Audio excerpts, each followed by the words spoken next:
ऐसा भी कि आपने किस गोलीकांड का जो है अपने सफल इलाज किया है, क्या पूरा मामला था, कैसे आपने? ये पेशेंट रात में आया था मेरे पर लेट नाइट। इसके अटेंडेंट पहले आए थे। पेशेंट अभी वहाँ से चला था अपने फूलपुर से।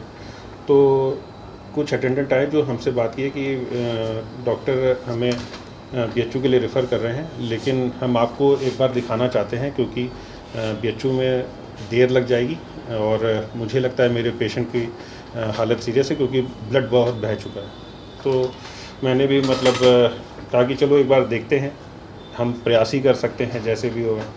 तो जब पेशेंट आया तो ब्लड तो देखिए था, सिग्निफिकेंट ब्लड लॉस था।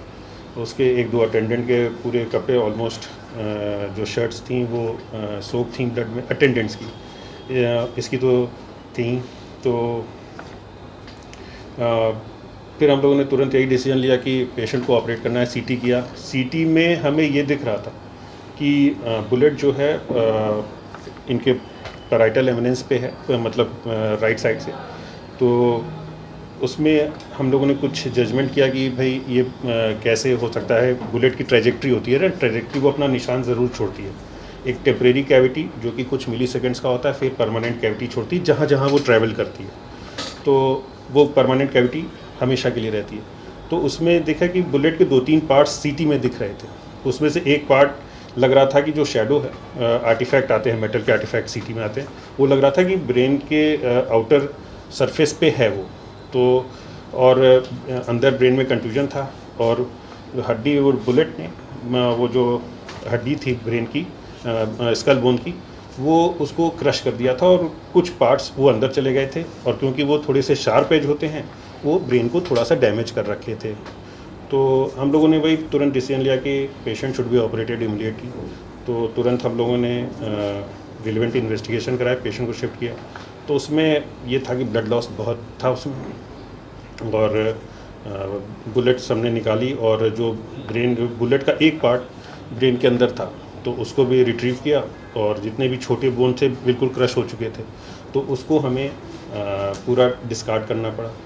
और पूरा कुछ ब्लीडर्स थे, उसको फिर क्लोज़ किया। और भगवान की दया से सब कुछ अच्छा है। पेशेंट रिकवर जी अभी खतरे से बाहर है। अभी हम और जांच करके देखेंगे। पेशेंट को आपने खुद ही देखा, बात कर रहा है, अपनी नाम पता बता रहा है, अपने रिलेटिव को पहचान रहे हैं। हमने हल्का ओरली अलाउ भी किया है। तो अभी तक तो जितने भी इवेंट्स हैं ऑलमोस्ट 24 घंटे से ज़्यादा हो गए हैं। तो जितने भी इवेंट्स हैं सब अनइवेंटफुल हैं। तो हमारे लिए डॉक्टर साहब, इस ऑपरेशन में कितना समय आपको लगा? और इस तरह के केसेस ज़्यादातर बनारस में ही इलाज होते हैं, लेकिन आपने यहाँ पर ही सारी चीज़ की, कितना समय लगा, कितने लोग? ये 2 से ढाई घंटे लग गए, मतलब स्किन टू स्किन 2 से ढाई घंटे लग गए। और यही इसमें बुलेट इंजरी में यही होता है कि यू नेवर नो कि अंदर डैमेज कितना है। ये कि स्टैब इंजरी की तरह नहीं होता कि स्टैब इंजरी हुआ है और वो जहाँ पे आपके कोई भी शार्प ऑब्जेक्ट या आपका चाकू गया है बस वहाँ पे इंजरी कर गया। बुलेट जो है डैमेज अगल बगल के ऑर्गन्स को ज़रूर करता है। ऐसा नहीं है कि बुलेट जहाँ जा रहा है वहीं पे डैमेज कर रहा है। इसने स्किन को पूरा डैमेज किया, बोन को पूरा डैमेज किया और बहुत हद तक ब्रेन को भी डैमेज किया था। तो ये बुलेट में आपको कोई चीज़ सीधा केस मिलेगा ही नहीं। हमेशा आप जितना सीटी में या पहले ऑपरेशन के पहले जो इन्वेस्टिगेशन करा रहे हैं उससे कुछ ना कुछ आपको ज़्यादा ही मिलेगा। तो जो ऑपरेटिव फाइंडिंग होती हैं वो हमेशा थोड़ी सी अच्छी नहीं होती हैं। लेकिन चलिए, ये सब तो कोई बड़ी चीज़ नहीं थी। ये जो हुआ है मतलब by the grace of God सब कुछ अच्छा निकल गया। इसके पहले बनारस प्रीफर कर देते हैं, यहाँ के डॉक्टर जैसे डॉक्टर यहाँ कोई पूर्वांचल जितने होते हैं बनारस कर दिया। देखिए पहले क्या था, देखिए बहुत सी नियम में बदलाव भी आए हैं। पहले हो सकता है कि बहुत से डॉक्टर्स जो थे वो शायद, मतलब मैं ये नहीं कहता कि कभी कभी क्या होता है कि अब आज का प्रशासन, पुलिस प्रशासन और ये सभी फ्रेंडली है, ठीक है। वो अब ये 10-15 सालों में ये देखा गया है कि अब प्रशासन आपका साथ देता है ऐसे केस को बचाने में। पहले बहुत लोग, आम जनता भी, किसी को रोड एक्सीडेंट होता था तो थोड़ा सा उसके अंदर एक इनिबिशन होता था कि पुलिस ही आए तभी करे। आज जनता जागरूक है, पेशेंट को हॉस्पिटल पहुंचा रही है, डॉक्टर भी हैं जो कि अब एग्रेसिवली मैनेज करते हैं। तो बहुत सी चीज़ों का बदलाव आया है। हाँ, बनारस जाने में देखिए टाइम तो लगता है, ठीक है। कोई भी चीज़ आपको 2-3 घंटे, बनारस में जाएंगे 2-3 घंटे लगने ही लगने हैं। तो न्यूरो सर्जरी में गोल्डन आवर होता है, ठीक है। तो ये जो हमारे उससे बहुत चीज़ों में बदलाव हो सकता है। मरीज़ की जान, बस मैं ये नहीं कहता कि हम सब कुछ अच्छा कर लेंगे, लेकिन हम बहुत हद तक समय का बचाव करके मरीज़ की न्यूरो सर्जरी में तो जान बचा सकते हैं। सर, ये पहला केस था आपका? बुलेट इंजरी का तो ये पहला केस था। देखिए, हम लोगों ने जहाँ से हमारी ट्रेनिंग हुई है वहाँ पे हम लोगों ने की है, लेकिन जौनपुर में ये बुलेट इंजरी का पहला केस था।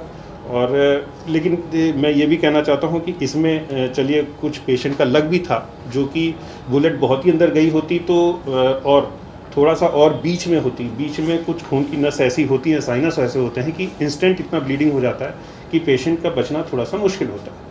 लेकिन थोड़ा by the grace of God कि वो बुलेट एंट्री वुंड जो था थोड़ा सा कुछ सेंटीमीटर किनारे था, और बुलेट यहाँ पे स्कल बोन आपकी थोड़ी मोटी रहती है, यहाँ पे पतली रहती है, ठीक है। यहाँ थिन होती है, यहाँ पे बहुत वो मोटी रहती है। तो वो जब फायर किया होगा तो वो बुलेट जो है अगर सीधा अंदर गई होती तो शायद कोई ना बचा पाता इसको, पेशेंट को। लेकिन वो है कि बुलेट ने इसके कर्वेचर का रास्ता अपना लिया, तो वो बुलेट ही पूरी घूम गई।